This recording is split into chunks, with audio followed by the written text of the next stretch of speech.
గత ఎన్నికల్లో వైసీపీ ప్రకాశం జిల్లా వ్యాప్తంగా అట్టర్ ఫ్లాప్ అయింది. ఉమ్మడి ప్రకాశం జిల్లాలోని 12 అసెంబ్లీ నియోజకవర్గాల్లో కేవలం రెండే నియోజకవర్గాల్లో వైసీపీ బోటాబోటీ మెజారిటీతో గట్టెక్కింది. జిల్లా వ్యాప్తంగా వైసీపీకి గడ్డుకాలం నడుస్తుంటే ఆ పార్టీలో మొదటి నుంచి ముఖ్య నేతగా పనిచేసిన మాజీ మంత్రి బాలినేని ఇటీవల జనసేన కండువా కప్పుకున్నారు. ఆ సీనియర్ పొలిటీషియన్ పార్టీ మార్పుతో జిల్లాలో జగన్ పార్టీకి మరిన్ని కష్టాలు ప్రారంభమవుతున్నాయట. జిల్లాలో ఆ పార్టీని జీరో చేయడానికి ఆయన వ్యూహరచనలు చేస్తున్నాడట. ఒంగోలు నియోజకవర్గం నుంచే దానికి స్కెచ్ గీస్తున్నారంట. అసలు బాలినేని పథకం ఏంటి? ప్రకాశం జిల్లాలో రాజకీయాలు మళ్లీ హీటెక్కుతున్నాయి. దానికి ప్రధాన కారణం రూలింగ్ లో ఉన్న కూటమిలో భాగస్వామి అయిన జనసేన ప్రకాశం జిల్లాలో మరింత స్ట్రాంగ్ అయ్యేందుకు అడుగులు పడుతున్నాయట.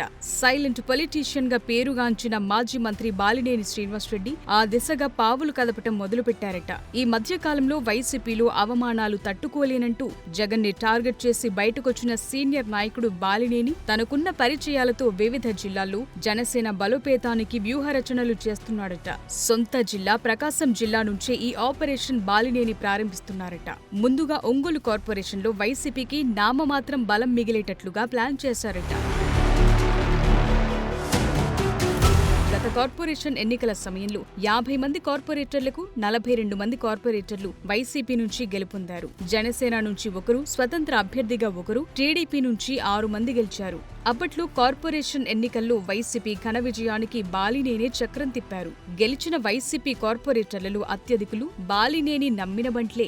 2024 సార్వత్రిక ఎన్నికల అనంతరం జరిగిన రాజకీయ సమీకరణాల్లో భాగంగా మేయర్, డిప్యూటీ మేయర్తో సహా పలువురు కార్పొరేటర్లు తెలుగుదేశం కండువా కప్పుకున్నారు. దాంతో ఒంగోలు కార్పొరేషన్లో వైసీపీ బలం 42 నుంచి 24కు పడిపోయింది.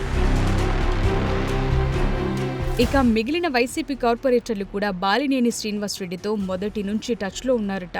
ఫిబ్రవరి 5వ తేదీన మంగళగిరిలోని జనసేన కార్యాలయంలో జనసేనాని పవన్ కళ్యాణ్ సమక్షంలో సుమారు 20 మంది కార్పొరేటర్లు జనసేనలో చేరటానికి రంగం సిద్ధమైందట.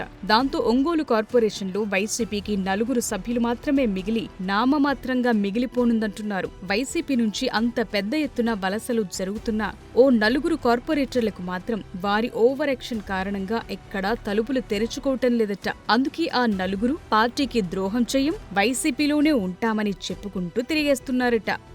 జనవరి 22, 23 తేదీల్లో Balineni Srinivasa Reddy deputy CM, Janasena chief అయిన పవన్ కళ్యాణ్తో చర్చలు జరిపారు. ఆ 2 రోజుల చర్చల్లో పలు విషయాలు చర్చకొచ్చాయట. ముందుగా మార్చి నెలలో జనసేన పార్టీ నిర్వహించే పార్టీ ప్లీనరీపై చర్చించారట. అదేవిధంగా రాష్ట్ర వ్యాప్తంగా జనసేన పార్టీ బలోపేతానికి వ్యూహరచనలు, వైసీపీ మాజీ ఎమ్మెల్యేలు పలువురు ఇప్పటికే బాలినేనికి టచ్లో ఉండటం వంటి అంశాలపై మాట్లాడుకున్నట్లు తెలిసింది. వాటితో పాటు బాలినేనికి ఎమ్మెల్సీ పదవిపై కూడా చర్చ జరిగిందంటున్నారు. మొత్తం మీద జనసేన రాష్ట్ర వ్యాప్తంగా బలపడేందుకు వ్యూహరచనలు మొదలుపెట్టింది. రాష్ట్రంలో జనసేన పార్టీ బలోపేతానికి బాలినేని తన రాజకీయ అనుభవం, తన పరిచయాలన్నిటినీ వాడుతున్నారని బాలినేని అనుచరులంటున్నారు. మార్చి నెలలో జనసేన పార్టీ ప్లీనరీ తరువాత ఒంగోలులో కూడా జనసేనాని పవన్ కళ్యాణ్తో ఓ భారీ బహిరంగ సభ పెట్టడానికి బాలినేని ప్లాన్ చేస్తున్నారట. ఆ సభలో జిల్లాకు చెందిన వైసీపీ సర్పంచ్ దగ్గర నుంచి నియోజకవర్గం నాయకుల వరకు పెద్ద ఎత్తున జనసేనలో జాయిన్ అయ్యేలా బాలినేని ప్లాన్ చేస్తున్నారని టాక్ నడుస్తోంది. స్థానిక సంస్థల ఎన్నికల సమయానికి ప్రకాశం జిల్లాలో జనసేన పూర్తి స్థాయిలో పోటీకి సిద్ధమయ్యే విధంగా బాలినేని ప్లాన్ చేస్తున్నారట. జిల్లాలో వైసీపీని ఖాళీ చేశాక ఆయన మిగిలిన జిల్లాలపై ఫోకస్ పెడతారంటున్నారు.